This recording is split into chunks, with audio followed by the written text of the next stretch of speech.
જય શ્રી કૃષ્ણ મિત્રો, કેમ છો બધા? મજામાં ને? ચાલો આપણે એક વાતની શરૂઆત કરીએ. એક છોકરો છે અને એક છોકરીને બેહદ પ્રેમ કરે છે. એટલો બધો પ્રેમ કરે છે કે વાત ન પૂછો.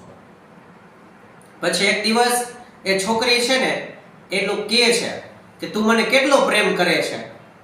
એટલે એને એમ કીધું કે તું કે ને, હું ઈ કરી બતાવું. એટલે ઈ જે છોકરી છે ને છોકરાને કહે છે કે તું જા, તું તારા માતાનું કાળજું છે એ કાપીને લઈ આવ. એટલે છોકરો જાય છે એના ઘરે જાય છે. એટલે એની માતા છે એ સૂતા હોય છે. સૂતા હોય એટલે ભર નીંદરમાં હોય છે અને છતાં એ છોકરો છે એ કાળજું કાપી લે છે. અને હજી તો લઈને આવતો હોય ને ત્યાં વચ્ચે એને પગમાં ઠેસ લાગે છે. એટલે કાળજું છે ને એ બોલે છે મિત્રો કે ખમ્મા મારા દીકરાને.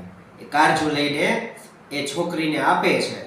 એટલે એ છોકરી છે ને કહે છે કે તું તારા માતાનો ન થયો તો મારો ક્યાંથી થાય છે.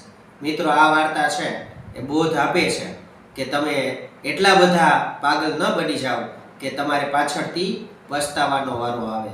કારણ કે તમે જે કાર્ય કરો છો ને એ જોઈ વિચારીને કરવું જોઈએ. આ વાત ગમી હોય લાઈક કરો, શેર કરો, સબસ્ક્રાઈબ કરો. જય હિન્દ, જય ભારત.